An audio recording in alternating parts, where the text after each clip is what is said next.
أعوذ بالله من الشيطان الرجيم. بسم الله الرحمن الرحيم.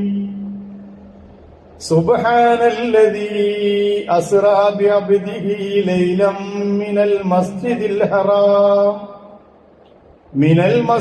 الحرام إلى المسجد الأقصى الذي باركنا حوله لنريه من آياتنا إنه هو السميع البصير. صدق الله مولانا العظيم وصدق وبلغ رسوله النبي الكريم ونحن على ذلك من الشاهدين الشاكرين والحمد لله رب العالمين. സത്യവിശ്വാസികളായ സഹോദരന്മാരെ സഹോദരിമാരെ, അല്ലാഹു സുബ്ഹാനഹു വ തആല അവന്റെ ദീനിലെ അറിയാനും പഠിക്കാനും മനസ്സിലാക്കാനും നമുക്ക് തരുന്ന അവസരങ്ങളായ ചില സന്ദർഭങ്ങളുണ്ട്, ചില മാസങ്ങളും ചില ദിവസങ്ങളുമുണ്ട്. അല്ലാഹു സുബ്ഹാനഹു വ തആല ആദരിക്കുകയും ഏറെ പുണ്യകരമെന്ന് പഠിപ്പിക്കുകയും ചെയ്ത ചില സമയങ്ങളുണ്ട്. ഇതിനൊക്കെ യഥാവിധി ഉപയോഗപ്പെടുത്തുന്നവരാണ് യഥാർത്ഥ വിശ്വാസികൾ. കാരണം അവരെ സംബന്ധിച്ചിടത്തോളം കഴിഞ്ഞു പോകുന്ന ഓരോ സെക്കൻഡുകളും വിലപ്പെട്ടതാണ്, ജീവിതത്തിൽ ഒരിക്കലും തിരിച്ചു വരാത്തതാണ്, എന്നേക്കുമായി അവരുടെ ജീവിതത്തിൽ നിന്ന് വഴിമാറിപ്പോകുന്നതാണ്.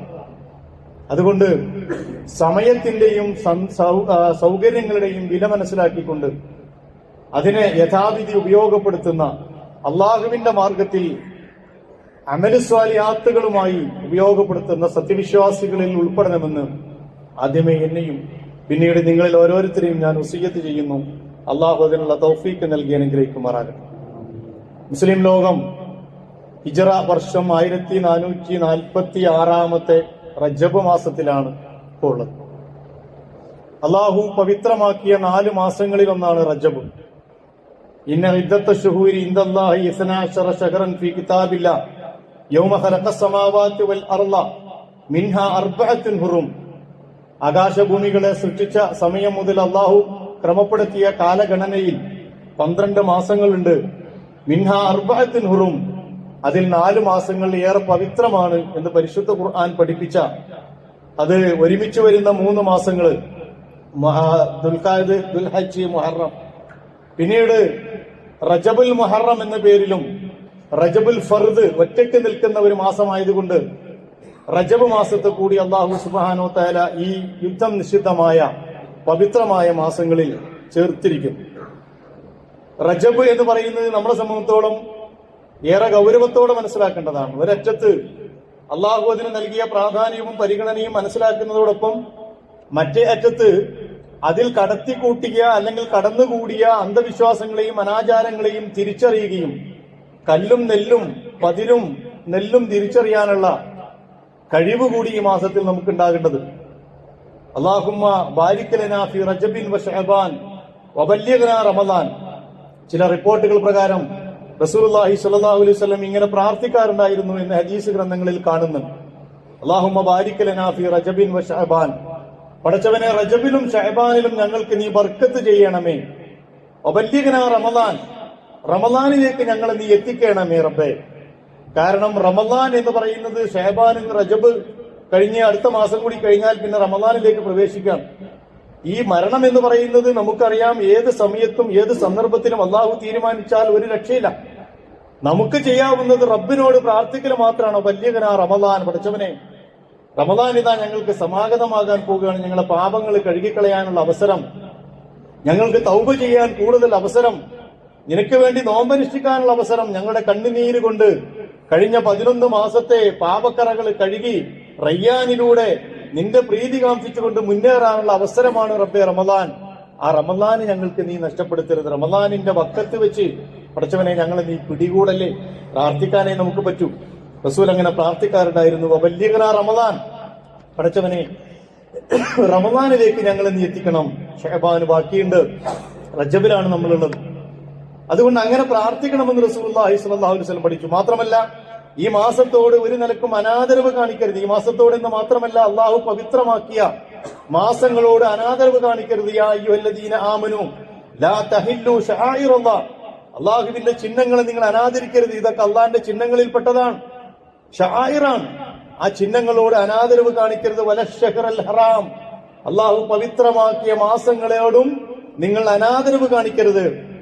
അബൂ ഖതാദ റളിയല്ലാഹു അൻഹു റിപ്പോർട്ട് ചെയ്യുന്ന ഹദീസിൽ അദ്ദേഹം പറയുന്നതാണ്, അമലു സ്വാലിഹി അഅ്ളമു അജ്റൻ ഫിൽ അശ്ഹറിൽ ഹുറും, അള്ളാഹു യുദ്ധം നിഷിദ്ധമാക്കിയ പവിത്രമാക്കിയ മാസങ്ങളിൽ അമലു സ്വാലിഹാത്തുകൾ ചെയ്യുക എന്നത് അങ്ങേയറ്റം പ്രതിഫലാർഹമായ ഒരു സംഗതിയാണ്.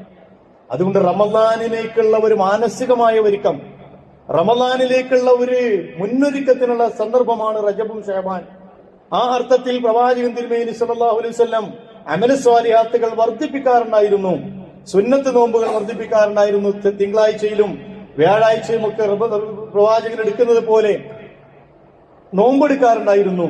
പക്ഷേ പ്രത്യേകമായ ഒരു ദിവസത്തിൽ നോമ്പ് റസൂലുള്ളാഹി സ്വല്ലല്ലാഹു അലൈഹി വസല്ലം റജബ് 27-നോ മറ്റോ പഠിപ്പിക്കുകയോ പ്രാമാണികമായ പണ്ഡിതന്മാര് അതിന് എന്തെങ്കിലും തരത്തിലുള്ള ഒരു തെളിവ് നൽകുകയോ ചെയ്തിട്ടില്ല. മാത്രമല്ല, ഉമർ റളിയല്ലാഹു അൻഹുവിൽ നിന്ന് റിപ്പോർട്ട് ചെയ്യുന്ന ഒരു ഹദീസിൽ ഇബ്നു അബീ ശൈബ റളിയല്ലാഹു അൻഹുവിന്റെ ഒരു ഹദീസ്, അദ്ദേഹം ഒരു വാചകം പറയുന്നുണ്ട്, ഇന്നമാ റജബു ശഹറുൻ കാന യുഅള്ളിമു അഹ്ലൽ ജാഹിലിയ്യ. ഉമർ ഇബ്നുൽ ഖത്താബ് റളിയല്ലാഹു അൻഹു പറഞ്ഞതായിട്ട് ഇദ്ദേഹം പറയുന്നുണ്ട്, ഇബ്നു അബീ ശൈബ, ഈ റജബ് എന്ന് പറയുന്നത് കാന യുഅള്ളിമു അഹ്ലൽ ജാഹിലിയ്യ, ജാഹിലിയ കാലഘട്ടത്തിൽ ഞങ്ങൾ വലിയ പ്രാധാന്യത്തോടു കൂടി കണ്ടിരുന്ന ഒരു മാസമാണ്.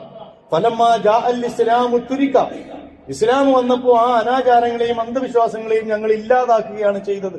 ജാഹിലിയ കാലഘട്ടത്തിൽ തന്നെ റജബിന് പ്രത്യേകമായ പവിത്രത നൽകുകയും അങ്ങനെ കുറെ കാട്ടിക്കൂട്ടലുകൾ അവർ നടത്തുകയും ചെയ്തിരുന്നു എന്ന് ഇതിൽ നിന്ന് മനസ്സിലാക്കാം. ഇന്ന് യഥാർത്ഥത്തിൽ റമദാനിനേക്കാളൊക്കെ പവിത്രമായ ചില ആചാരങ്ങളും ചടങ്ങുകളുമൊക്കെ റജബിലേക്ക് എങ്ങനെ വന്നു എന്നത് നമുക്കറിയില്ല.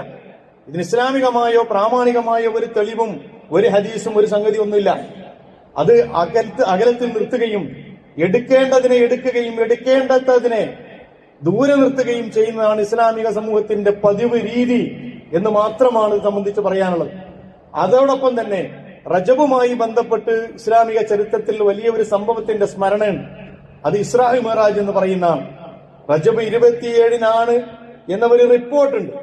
അത് അഭിപ്രായ വ്യത്യാസമുള്ള പണ്ഡിതന്മാരും അതുപോലെ തന്നെ റജബിൽ അല്ല റബീഉൽ അവ്വലിനാണ് സംഭവിച്ചത് എന്നൊക്കെ അഭിപ്രായമുള്ള പണ്ഡിതന്മാരുണ്ട്. പണ്ഡിതന്മാരെന്ന് പറഞ്ഞാൽ ചെറിയ പണ്ഡിതന്മാരൊന്നുമല്ല, വലിയ പ്രാമാണികരായ മുഫസ്സിറുകൾ തന്നെ അങ്ങനെ പറഞ്ഞിട്ടുണ്ട്. നമ്മളെ സംബന്ധിച്ചോളം റജബ് 27-നാണ് എന്ന് ചില റിപ്പോർട്ടുകളിൽ വന്നതുകൊണ്ട് ആ വിഷയമായി പറയാനൊരു അവസരം എന്ന് മാത്രമാണ് ഇത് സംബന്ധിച്ച് മനസ്സിലാക്കുന്നത്. ഇസ്രാ മിഅ്റാജ് എന്ന് പറയുന്നത് അള്ളാഹുവിന്റെ പ്രവാചകന്റെ ചരിത്രത്തിലെ ഏറ്റവും വലിയ മുഅ്ജിസത്തുകളിൽ ഒന്നാണ്. പരിശുദ്ധ ഖുർആൻ എന്ന മുഅ്ജിസത്തെ മാറ്റി നിർത്തിയാൽ റസൂലുള്ളാഹി സ്വല്ലല്ലാഹു അലൈഹി വസല്ലമയുടെ 52-ാമത്തെ വയസ്സിൽ, കൃത്യമായി പറഞ്ഞാൽ ഹിജ്റയുടെ ഒരു കൊല്ലം മുമ്പ് എന്ന അഭിപ്രായമുണ്ട്, 1.5 കൊല്ലം എന്നും അഭിപ്രായമുണ്ട്, നടന്ന അള്ളാഹുവിന്റെ പ്രവാചക ചരിത്രത്തിലെ ഏറ്റവും നിർണായകമായ ഒരു സന്ദർഭമാണ് ഇസ്രാ മിഅ്റാജ് എന്ന് പറയുന്നത്. ആ വർഷം പ്രവാചകൻ തിരുമേനി സല്ലല്ലാഹു അലൈഹി വസല്ലം അങ്ങേയറ്റം പ്രയാസത്തിലും ദുഃഖത്തിലും ആമുൽ ഹുസ്ൻ എന്ന പേരിലാണ് ആ വർഷം തന്നെ അറിയപ്പെടുന്നത്. റസൂലുള്ളാഹി സ്വല്ലല്ലാഹു അലൈഹി വസല്ലമയുടെ പിതൃവ്യനായിരുന്ന അബൂ ത്വാലിബ് മരണപ്പെട്ടു, വല്ലിപ്പ മരണപ്പെട്ടു. അതുപോലെ തന്നെ ഖദീജ റളിയല്ലാഹു അൻഹയുടെ മരണം. ഈ 2 മരണങ്ങളും പ്രവാചകന്റെ താങ്ങും തണലുമായിരുന്ന ഈ 2 ആളുകളുടെ മരണം ഇസ്ലാമിക ചരിത്രത്തിൽ ആമുൽ ഹുസ്ൻ എന്ന പേരിൽ ആ വർഷം തന്നെ അറിയപ്പെടുന്നു. മാത്രമല്ല, എത്യോപ്യയിലേക്കുള്ള യാത്രാ സംഘം ഹിജ്റ അവിടെ പോയി തിരിച്ചു വരുന്ന ഒരു ഘട്ടമുണ്ട്. അതുപോലെ തന്നെ ത്വായിഫിൽ നിന്ന് റസൂലുള്ളാഹി സ്വല്ലല്ലാഹു അലൈഹി വസല്ലം കല്ലുകള് കാൽപാദങ്ങളിൽ നിന്ന് ചോര വലിച്ചുകൊണ്ട് അവരാട്ടി ഓടിക്കുന്ന ഒരു സന്ദർഭം ഇസ്ലാമിക ചരിത്രം നമ്മളെ പഠിപ്പിക്കുന്നുണ്ട്. ഇങ്ങനെ പ്രയാസങ്ങൾക്ക് മേൽ പ്രയാസം, മറുഭാഗത്ത് മക്കയിലെ ശത്രുക്കൾ മുഴുവൻ അള്ളാഹുവിന്റെ റസൂലിനെ ഇല്ലാതാക്കാൻ വേണ്ടി നിർണായകമായ നീക്കങ്ങൾ നടത്തിക്കൊണ്ടിരിക്കുന്ന സന്ദർഭത്തിലാണ് അത്ഭുതം എന്ന് പറയുന്ന രീതിയിൽ അള്ളാഹുവിന്റെ ഒരു ഇടപെടലും പടച്ചതമ്പുരാന്റെ അടുക്കലേക്ക് കൂട്ടിക്കൊണ്ടുപോയി റബ്ബിന്റെ സമാധാനം അള്ളാഹുവിന്റെ പ്രവാചകന് നൽകുകയും ചെയ്യുന്ന സംഭവമാണ് ഇസ്രാ മിഅ്റാജ് എന്ന് പറയുന്നത്. ഇത് 2 ഘട്ടങ്ങളാണ്. ഒന്ന് ഇസ്രാ എന്ന് പറഞ്ഞാൽ മക്കയിൽ നിന്ന് മസ്ജിദുൽ ഹറാമിൽ നിന്ന് മസ്ജിദുൽ അഖ്സയിലേക്ക് ഏതാണ്ട് 40 ദിവസത്തെ അന്നത്തെ ഒരു യാത്രാ കാലപരിധി പരിശോധിച്ചാൽ 40 ദിവസത്തെ യാത്രാ ദൂരമുള്ള മസ്ജിദുൽ അഖ്സയിലേക്ക് ബുറാഖ് എന്ന് പറയുന്ന ഒരു വാഹനം റസൂലുള്ളാഹി സ്വല്ലല്ലാഹു അലൈഹി വസല്ലം പിന്നീട് അതിനെക്കുറിച്ച് പറഞ്ഞത്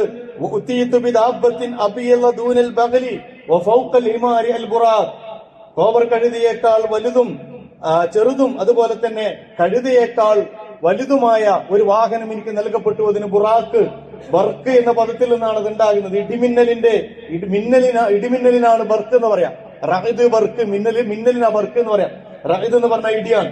അപ്പൊ മിന്നൽ വേഗത്തിൽ സഞ്ചരിച്ചത് കൊണ്ടാണ് ആ വാഹനത്തിന് അല്ലെങ്കിൽ ആ മൃഗത്തിന് ആ പേര് നൽകപ്പെട്ടത്.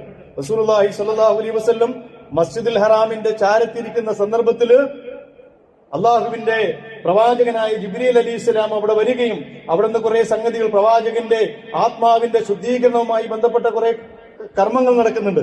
എല്ലാം കൂടി വിശദീകരിക്കാൻ ഈ സന്ദർഭം പോരാ. അതിനുശേഷം അവിടുന്ന് ബുറാക്കിന്റെ ഈ ചുമലിലേറിക്കൊണ്ട് അള്ളാഹുവിന്റെ പ്രവാചകൻ മസ്ജിദുൽ അഖ്സയിലേക്ക് നടത്തുന്ന ആ രാപ്രയാണത്തിനാണ് ഇസ്രാ എന്ന് പറയുന്നത്. മിഅ്റാജ് എന്ന് പറയുന്നത് ഒരു കോണി കയറുന്നതിനാണ് ശരിക്ക് മിഅ്റാജ് എന്ന് പറയാം. മസ്ജിദുൽ അഖ്സയിലെത്തുന്ന റസൂലുള്ളാഹി സ്വല്ലല്ലാഹു അലൈഹി വസല്ലം അവിടെ 2 റക്അത്ത് നമസ്കരിക്കുകയും അതിനുശേഷം അവിടെ പ്രത്യക്ഷപ്പെടുന്ന ഒരു കോണി, അതിലൂടെ പ്രവാചകൻ തിരുമേനി സ്വല്ലല്ലാഹു അലൈഹി വസല്ലം കയറിപ്പോവുകയും ചെയ്യുന്ന, 7ാം ആകാശത്തേക്ക് കയറിപ്പോവുകയും ചെയ്യുന്ന അള്ളാഹുവിന്റെ മുഅ്ജിസത്തിനാണ് മിഅ്റാജ് എന്നടയാളപ്പെടുത്തുന്നത്. സാധാരണ ബുദ്ധി കൊണ്ട് ചിന്തിച്ചാൽ അന്നത്തെ കാലത്തും മക്കയിലെ മുശ്രിക്കുകളൊക്കെ ഇത് കളിയാക്കിയിട്ടുണ്ട്. നമ്മൾ ചിന്തിക്കേണ്ടത് ബുദ്ധിക്കപ്പുറമുള്ള അള്ളാഹുവിന്റെ കഴിവ് കൊണ്ടാണ്. പഠിച്ചവനെ സംബന്ധിച്ചിടത്തോളം അതൊരു പ്രയാസകരമല്ല. ഒരു ചെറിയ ഉദാഹരണം പറഞ്ഞാൽ നമുക്കത് മനസ്സിലാകും. ഒരു മലയുടെ മുകളിലേക്ക് ഒക്കെ ഈ മുട്ട് പിച്ച വെച്ച് നടക്കുന്ന ഒരു കുഞ്ഞ് ഒരു വലിയ മലയുടെ മുകളിലേക്ക് കയറിപ്പോയി എന്ന് പറഞ്ഞാൽ നമ്മൾ വിശ്വസിക്കൂല. പക്ഷെ അതിന്റെ മാതാവിന്റെ ഒക്കത്തിരുന്നു കൊണ്ട് ആ കുഞ്ഞ് ആ മലമുകളിലേക്ക് കയറിപ്പോയി എന്ന് പറഞ്ഞാൽ നമ്മൾ വിശ്വസിക്കും. കാരണം എന്താ? മാതാവിന് കയറിപ്പോകാനുള്ള കഴിവുണ്ട്. അതുകൊണ്ട് മാതാവിന്റെ ഒക്കത്തിരുന്നു കൊണ്ട് ആ കുട്ടി അവിടെ എത്തി എന്ന് പറഞ്ഞാൽ അത് സംഭവ്യമാണ്. അതുകൊണ്ട് തന്നെ അള്ളാഹുവിന്റെ കണക്ക് പുസ്തകത്തിൽ അസംഭവ്യം എന്ന് പറയുന്ന ഒരു സംഗതി ഇല്ല എന്നറിയുന്ന വിശ്വാസികൾക്ക്, അതുകൊണ്ടാണ് അബൂബക്കർ സിദ്ദീഖ് റളിയല്ലാഹു അൻഹു സിദ്ദീഖ് എന്ന അപരനാമത്തിൽ ഈ സംഭവത്തോടു കൂടി ചരിത്രം രേഖപ്പെടുത്തിയത്. പിറ്റേന്ന് പ്രഭാതത്തില് ഖുറൈശിയിലെ പ്രമുഖന്മാര് വന്നിട്ട് തമാശ രൂപേണ, കളിയാക്കുന്ന രൂപേണ അബൂബക്കർ സിദ്ദീഖ് റളിയല്ലാഹു അൻഹുവിനോട് പറഞ്ഞു, ഇന്നലെ നിന്റെ മുഹമ്മദ് നബി ഇങ്ങനെയൊക്കെ സംഭവിച്ചത്രേ, കയറിപ്പോയത്രേ. ഇവിടുന്ന് നിനക്കറിയാലോ 40 ദിവസം ദൂരമുള്ള മസ്ജിദുൽ അഖ്സയിലെത്തി. മാത്രമല്ല അവിടുന്ന് 7ാം ആകാശത്തേക്ക് പോയി അള്ളാഹുമായി മുനാജാത്ത് നടത്തി തിരിച്ച് മസ്ജിദുൽ അഖ്സയിലെത്തി.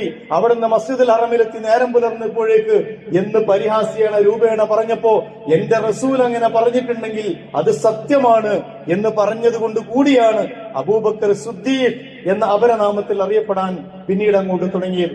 ഞാൻ പറയുന്നത് വിശ്വാസികളെ സംബന്ധിച്ചിടത്തോളം ഇതൊരു അത്ഭുതമല്ല, ഇത് സംഭവ്യമാണ്. അള്ളാഹുവിനെ സംബന്ധിച്ചിടത്തോളം ഇത് നിമിഷ നേരം കൊണ്ട് അത് സംഭവിക്കുന്നതാണ് എന്നത് മുന്നിൽ വെച്ചുകൊണ്ട് വേണം നമ്മൾ ഈ സംഗതിയെ മനസ്സിലാക്കാൻ.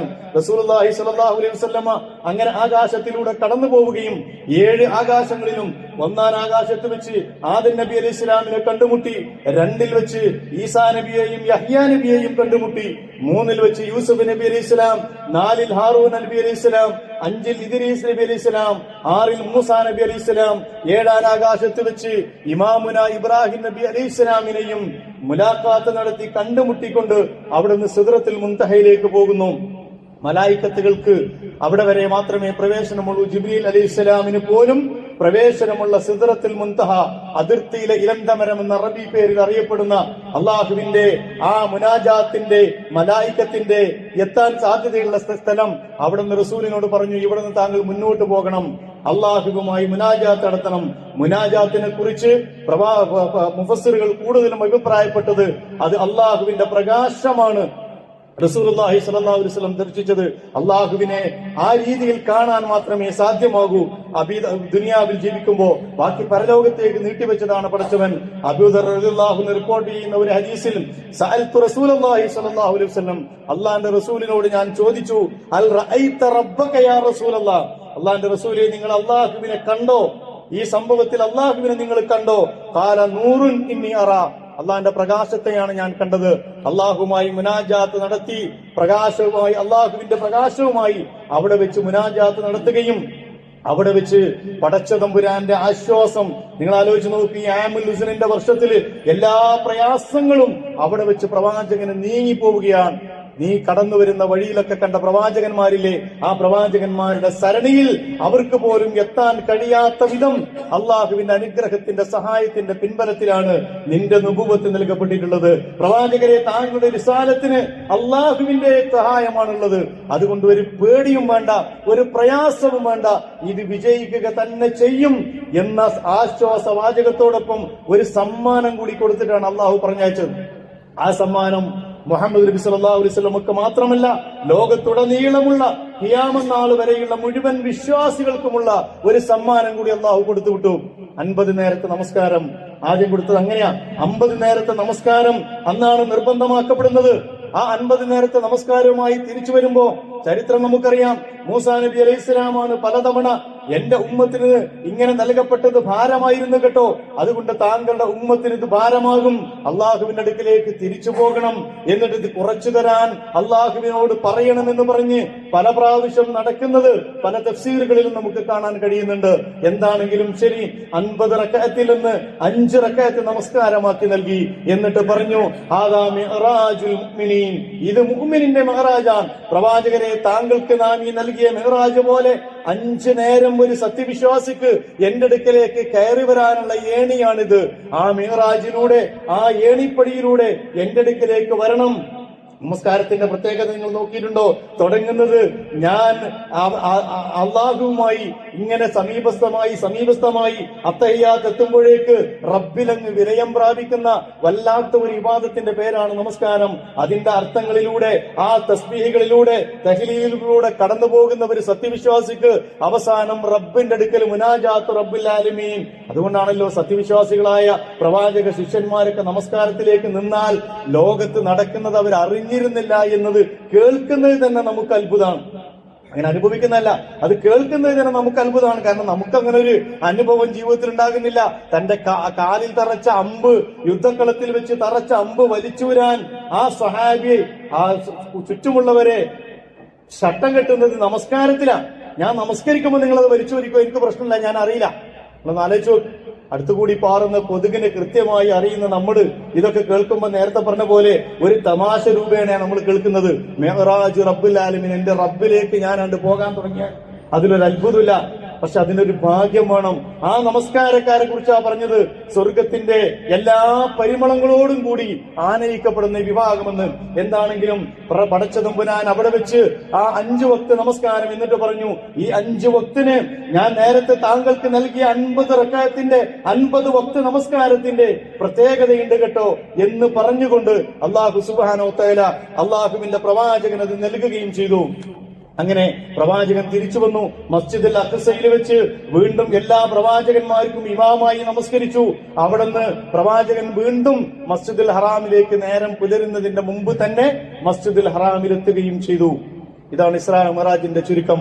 പിറ്റേന്ന് പ്രഭാതത്തിൽ സ്വഹാബികളെ മുഴുവൻ വിളിച്ചുകൂട്ടി ആ സംഭവം വിശദീകരിച്ചു. സ്വഹാബികളിൽ തന്നെ മുർത്തദ്ദുകളായി മാറിപ്പോയ ആളുകളുണ്ട് ഈ സംഭവത്തോടുകൂടി.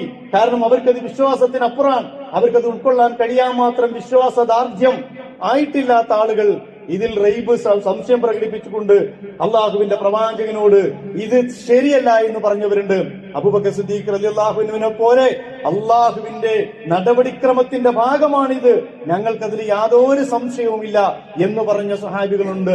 ഇസ്ലാമിന്റെ ശത്രുക്കള് ആദ്യമൊക്കെ ഇതൊരു വലിയ തമാശയായി അല്ലെങ്കിൽ പ്രവാചകനെ കളിയാക്കാനുള്ള ഒരു സന്ദർഭമാക്കിയെടുത്തു. പക്ഷേ അവർക്ക് മുമ്പിൽ പ്രവാചകൻ ഒരുപാട് തെളിവുകൾ നിരത്തി. മസ്ജിദുൽ അഖ്സയിൽ നിന്ന് പ്രവാചകൻ അങ്ങോട്ട് പോകുന്ന വഴിയിൽ കണ്ട യാത്രാ സംഘം ഇന്ന സ്ഥലത്ത് ഇപ്പൊ എത്തിയിട്ടുണ്ട് എന്ന് പ്രവാചകൻ പറഞ്ഞു. മസ്ജിദുൽ അഖ്സ സന്ദർശിച്ച പല ഖുറൈശി പ്രമുഖന്മാരും പ്രവാചകനെ ഒന്ന് ചോദ്യം ചെയ്തു, എന്താണ് മസ്ജിദുൽ അഖ്സയുടെ വാതിലിന്റെ രൂപം, അതിന്റെ ഇന്ന ഭാഗത്ത് എന്താ ഉള്ളത്? റസൂലുള്ളാഹി സ്വല്ലല്ലാഹു അലൈഹി വസല്ലം പറഞ്ഞു, എന്റെ മുമ്പിൽ അല്ലാഹു സുബ്ഹാനഹു വ തആല മസ്ജിദുൽ അഖ്സ ഇങ്ങനെ കാണിച്ചു തന്നു. അവരുടെ ചോദ്യങ്ങൾക്കൊക്കെ കൃത്യമായ ഉത്തരം ഞാൻ നൽകി. പിന്നീട് അവർ അന്വേഷിച്ചപ്പോ ആ യാത്രാ സംഘം ആ സന്ദർഭത്തിൽ അവിടെ തന്നെയായിരുന്നു ഉണ്ടായിരുന്നത്. ആ പ്രവാചകൻ പറഞ്ഞ കൃത്യസ്ഥലത്ത് തന്നെയാണ് അവർ യാത്ര ചെയ്തിരുന്നത് എന്ന് പിന്നീട് അവർക്ക് മനസ്സിലായി. ഞാൻ പറയുന്നത് അള്ളാഹുവിന്റെ ഭാഗത്ത് നിന്ന് ലഭിച്ച ഏറ്റവും വലിയ പിന്തുണ. അതിനുശേഷം തിരിഞ്ഞു നോക്കേണ്ടി വന്നിട്ടില്ല റസൂലിന്. ഹിജ്റയോടുകൂടി ഇസ്ലാമിന്റെ മുഖം മാറാൻ അള്ളാഹുവിന്റെ സഹായത്തിന്റെ തണലിൽ ഇസ്ലാമിക പ്രസ്ഥാനം പടർന്ന് പന്തലിക്കുന്നതാണ് പിന്നീട് നമ്മൾ കാണുന്നത്. ഇന്നും വിശ്വാസികൾക്ക് വലിയൊരു പ്രതീക്ഷയാണ് ഇസ്രാ. ഇത് വലിയ പ്രതീക്ഷയാണ് മിഅ്റാജ്. ലോകം മുഴുവൻ ഇസ്ലാമിനെതിരെ നിന്നാലും അള്ളാഹുവിന്റെ ഭൂമിയിൽ ഞങ്ങൾക്ക് പ്രവർത്തിക്കാൻ, പടച്ചതമ്പുരാന് വേണ്ടി പണിയെടുക്കാൻ റബ്ബിന്റെ സഹായം മാത്രം മതി എന്ന് പറഞ്ഞുകൊണ്ടിരിക്കുന്ന ഫലസ്തീനികളുടെ പ്രതീക്ഷയാണ് ഇന്നും ഇസ്രാവും മിഅ്റാജും എന്ന് നമ്മൾ മനസ്സിലാക്കണം.